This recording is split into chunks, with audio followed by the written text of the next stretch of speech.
राम कृष्ण हरी। जेने संग्रामी हरू जिंतिला, निवात कवचांचा ठाऊ फेडिला, तो अर्जुन मोहे कवळीला क्षणामध्ये।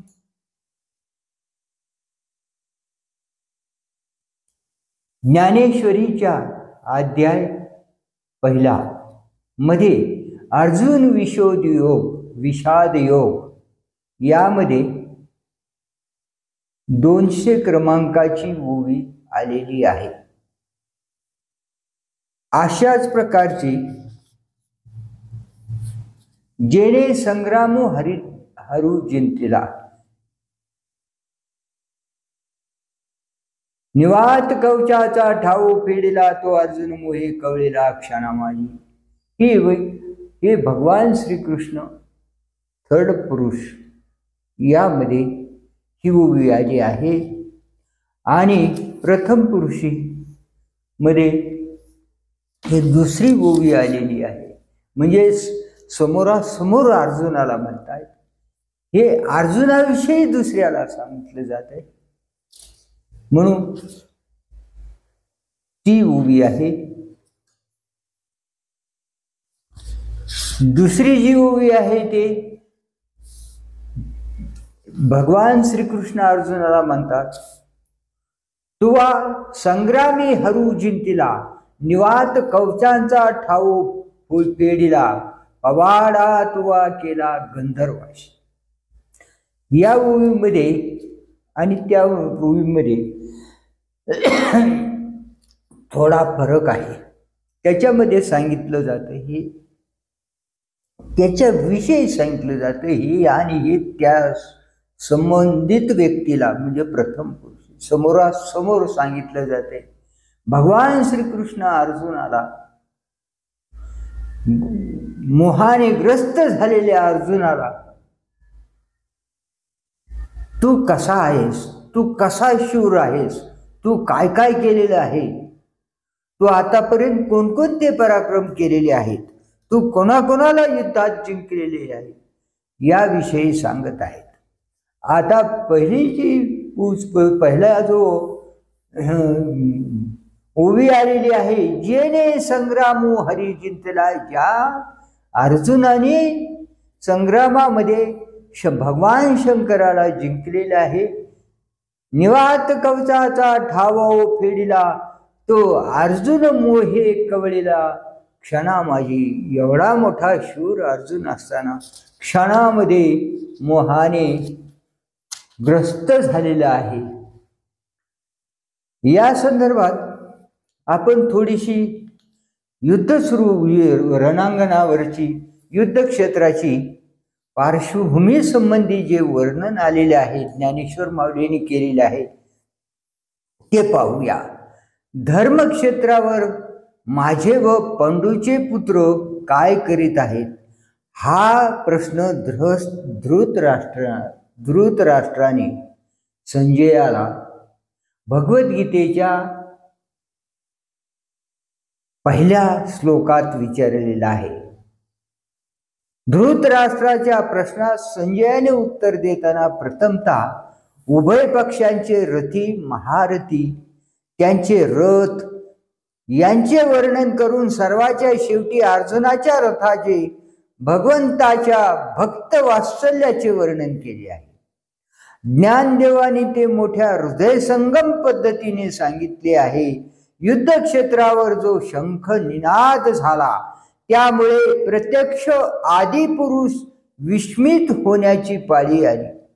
आता युद्धाची सर्व सज्जता झाली असून उभय पक्षी प्रलय कालाच्या मेघ वर्षावाप्रमाणे बाणांची वृष्टी होण्याची पाळी आली आहे। म्हणजे आता युद्धच सुरू होण्याला काही थोडा क्षणच राहिला आहे, त्याचेही वर्णन इथे ज्ञानेश्वर महाराजांनी सुरुवातीला केलेले आहे।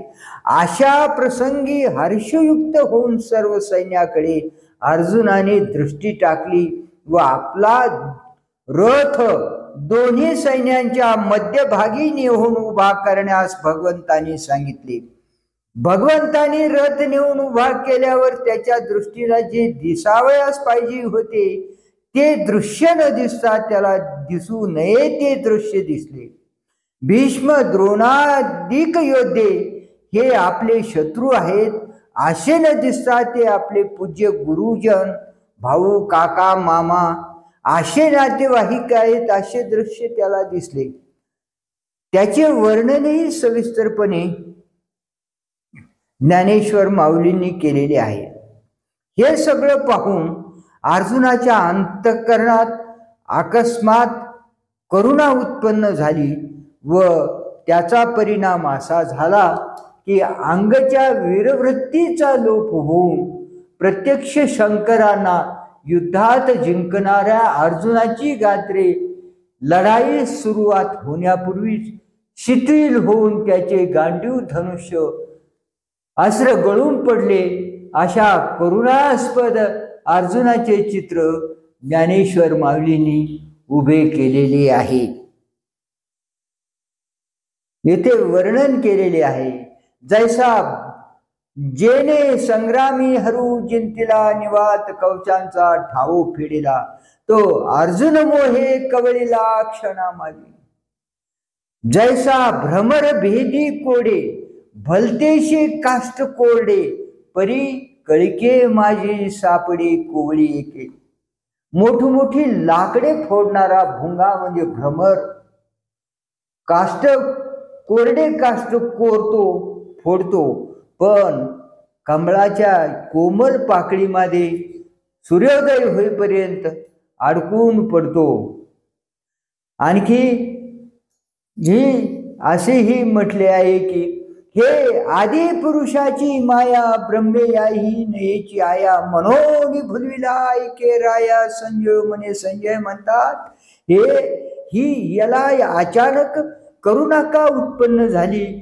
ही आदिपुरुषाची माया आहे ती ब्रह्मदेवालाही कळली नाही म्हणून हा क्षणा माझी भुलला गेला आणि त्याला करुणा उत्पन्न झाली आणि मग तो त्याप्रमाणे स्वतःचे गांडीव धनुष्य टाकून स्तब्ध राहिला. पुढे आणखी या कौरवा जरी वधावे तरी युधिष्ठिराधिक कान वदावे हे ये रे राघवे गोत्र आमचे मिळूनी जळो हे झुंज प्रत्यया नये मज येणे काय काज महापापी देवा बहुती परी पाहता येत ओकटे होईल झुंजता वर काही चुकविता लाभू हाती. असं अर्जुन भगवंताला विचारत आहेत. या कौरवांना जर मारायचं तर मग युधिष्ठिर आणि हे जे काही बाकीचे माझे बंधू पांडव आहेत त्यांना का ओढू नये. हे एकमेकांचे येणे केणे रीतीने नातेवाईकच आहेत म्हणून हे झुंज नको मला. आता हे झुंज यांना मारून मला महापाप घ्यायचे नाही. यामुळे येथे ओखटे होईल झुंजता वर चुकविता काही लाभू आती. हे जर देवा अनेक दृष्टीने विचार केला असता यावेळी युद्ध केले तर वाईट पण ते जर टळले तर काही लाभ होईल. अशा प्रकारे अर्जुन भगवंताला विचारित आहेत आणि त्यांनी आपले गांडीव शस्त्र खाली टाकून स्तब्ध राहिलेला आहे. संजय पुढे म्हणतात करुणेने व्याप्त झालेल्या अश्रुपूर्ण आणि व्याकुळ नेत्र झालेल्या आणि विषाद पावलेल्या त्या अर्जुनाला भगवान कृष्ण काय म्हणाले. राजा धृतराष्ट्राला म्हणाला ऐक. संजय राजा धृतराष्ट्राला म्हणाला ऐक. तो शोकाने व्याप्त झालेला अर्जुन त्यावेळी रडू लागला. तो सर्व आप्त समुदाय पाहून विलक्षण मोह उत्पन्न झाला. त्या योगाने त्याचे चित्त द्रवीभूत झाले.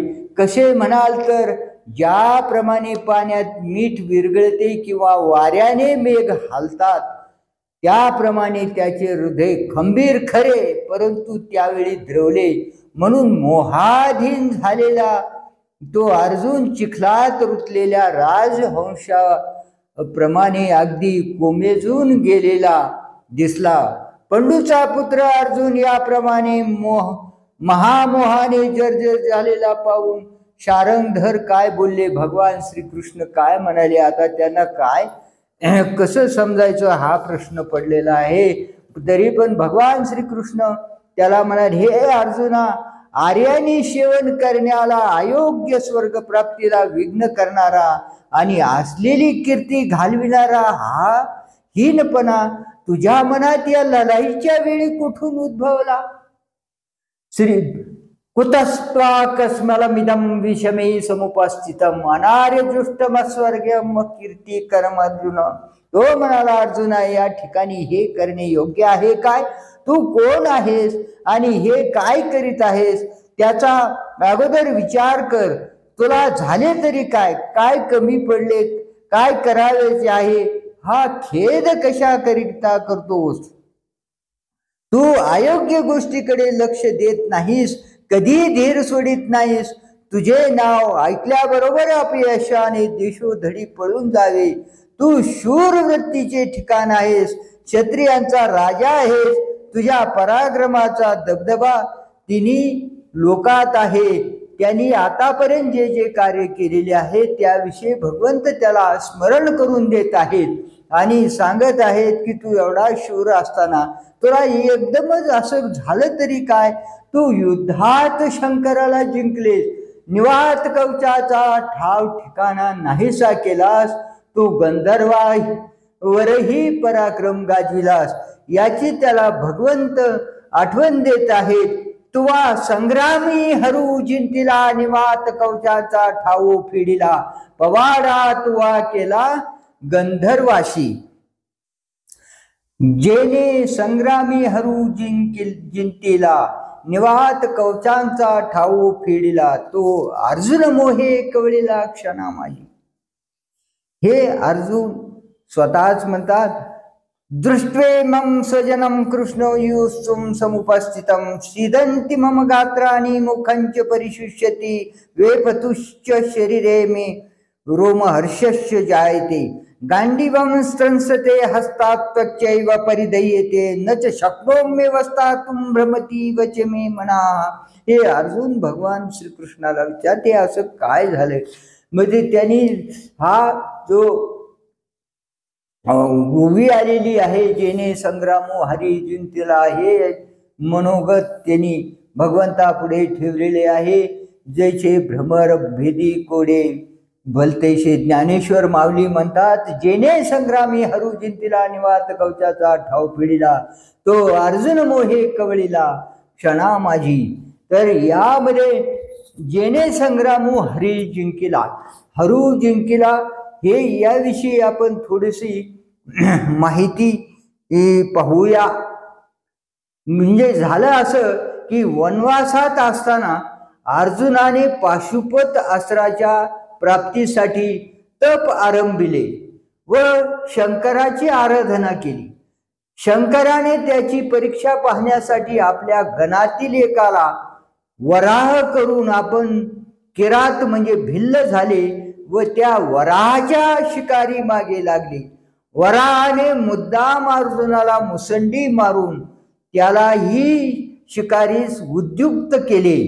अर्जुनाच्या व शंकराच्या बाणाने वराह मृत होऊन पडल्यावर किरात आणि अर्जुन यांच्यामध्ये वराह कोणाचा याबद्दल भांडण जुंपले व प्रकरण हातघाईवर आले.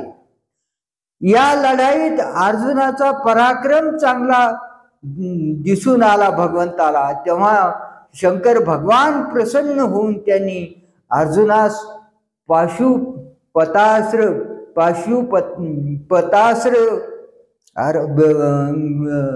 दिले. हा जेने संग्रामो हरी, या ठिकाणी अर्जुनाने शंकराचा पराभव केला. हे इथे ज्ञानेश्वर असा तो पराक्रमी अर्जुन. पुन्हा आणखी काय केलं? निवात कवचांचा ठाऊ फिडिला. म्हणजे आता निवात कवचाचा ठाऊ याच्याविषयी बघा. प्रल्हादाचा भाऊ सम्राट याला निवात आणि कवच असे दोन महापराक्रमी मुले होते. प्रल्हादाचा भाऊ सम्राट याला निवात आणि कवच असे दोन महापराक्रमी मुलगे होते. हे समुद्र तीरी राहत असून इंद्रालाही अजिंक्य झाले होते. तेव्हा इंद्राने यांना मारण्यासाठी अर्जुनाची मदत मागितली व त्याला सर्व युद्ध साहित्य पुरविले. हे राक्षस मायावी होते, तरी अर्जुनाने मोठ्या हुशारीने त्यांना ठार केले व इंद्राकडून शाबासकी मिळविली. असा पराक्रम केलेला अर्जुन क्षणामाजी मोहाने ग्रस्त झाला. नंतर भगवान श्रीकृष्ण पुढे म्हणतात, पवाडा तुवा केला गंधर्वाशी. दुसऱ्या ओळीमध्ये निवांत जेने निवांत कवचाचा ठाऊ फिडिला. आपले